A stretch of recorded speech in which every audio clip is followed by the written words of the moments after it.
കേര പദ്ധതി നിർവഹണ സ്ഥാപനങ്ങളിലെ ഉദ്യോഗസ്ഥർക്കുള്ള കാസർഗോഡ് ജില്ലാതല ബോധവൽക്കരണ ശില്പശാല കാഞ്ഞങ്ങാട്ട് തുടങ്ങി. 2 ദിവസങ്ങളിലായി ആലാമിപ്പള്ളിയിലെ രാജ് റെസിഡൻസിയിൽ നടക്കുന്ന ശില്പശാല മണ്ഡലം MLA ഇ ചന്ദ്രശേഖരൻ ഉദ്ഘാടനം ചെയ്തു.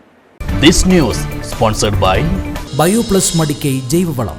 Contact 8547 977188 8547 349188.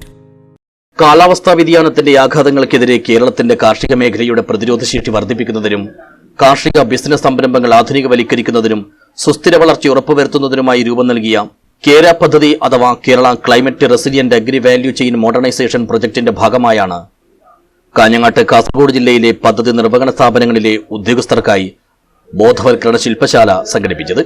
2 ദിവസങ്ങളിലായി ആലാമിപ്പള്ളിയിലെ രാജ് റെസിഡൻസിയിൽ വെച്ച് നടത്തുന്ന പരിശീലന പരിപാടി ചൊവ്വാഴ്ച രാവിലെ മണ്ഡലം MLA ഇ ചന്ദ്രശേഖരൻ ഉദ്ഘാടനം ചെയ്തു.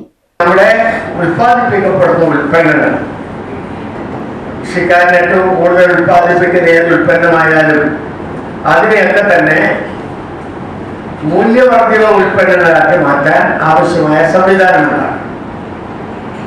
മൂല്യവർദ്ധിത ഉൽപ്പന്നങ്ങളായി മാറിയാൽ അതിന് മാർക്കറ്റ് ഉണ്ടാകും. അപ്പോൾ അതിന്റെ സംഭരണ, സംസ്കരണ, സംഭരണ, വിതരണ സംവിധാനം ഉണ്ടാകും. ഇതൊക്കെ വേണം.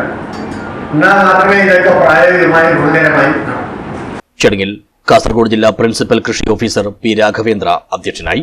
ആത്മ പ്രൊജക്ട് ഡയറക്ടർ കെ ആനന്ദ, പിലിക്കോട് പ്രാദേശിക കാർഷിക ഗവേഷണ കേന്ദ്രം associate director of research doctor T Vanaja, Padannakkad കാർഷിക college dean doctor T Sajitha Rani, ജില്ലാ വ്യവസായ കേന്ദ്രം general manager K Sajith Kumar എന്നിവർ സംസാരിച്ചു. കേര പദ്ധതിയുടെ procurement officer C Suresh, technical officer Sino Jacob Mathew, എൻവയോൺമെന്റൽ സ്പെഷ്യലിസ്റ്റ് ഡോക്ടർ MK ദിവ എന്നിവർ ക്ലാസുകൾ നയിച്ചു. കേരയുടെ Kannur regional project director Smitha Haritha സ്വാഗതവും Kannur deputy regional project director Sheena നന്ദിയും പറഞ്ഞു. ജില്ലയിലെ കേരള കാർഷിക വികസന കർഷകക്ഷേമ വകുപ്പ്, വ്യവസായ വാണിജ്യ വകുപ്പ്, കേരള കാർഷിക സർവകലാശാല, മണ്ണ് പര്യവേഷണ മണ്ണ് സംരക്ഷണ വകുപ്പ്, BSPCK തുടങ്ങിയ സ്ഥാപനങ്ങളിലെ ഉദ്യോഗസ്ഥരാണ് പരിപാടിയിൽ പങ്കെടുക്കുന്നത്. കാലാവസ്ഥാനുകൂല കൃഷിമുറകൾ, കാർഷിക ഉൽപ്പന്നങ്ങളിലെ മൂല്യവർദ്ധനവ്, ചെറുകിട സംരംഭങ്ങളുടെ സാമ്പത്തിക വളർച്ച തുടങ്ങി കാർഷിക മേഖലയുടെ സമഗ്ര പുനരുജ്ജീവനമാണ് 5 വർഷത്തെ കേര പദ്ധതിയിലൂടെ ലക്ഷ്യമാക്കുന്നത്. കാർഷിക പാരിസ്ഥിതിക യൂണിറ്റുകൾ അടിസ്ഥാനമാക്കി ഓരോ പ്രദേശങ്ങൾക്കും അനുയോജ്യമായ കൃഷിരീതികൾ നടപ്പിലാക്കുന്നതിനും ചെറുകിട ഇടത്തരം സംരംഭങ്ങൾക്ക് പദ്ധതി നിർവഹണത്തിനായി പ്രത്യേകം സഹായവും കേര പദ്ധതി നൽകുന്നു. റബ്ബർ, കാപ്പി, ഏലം തുടങ്ങിയ വിളകളുടെ പുനരുജ്ജീവനവും കേര പദ്ധതിയിൽ ഉൾപ്പെടുത്തിയിട്ടുണ്ട്.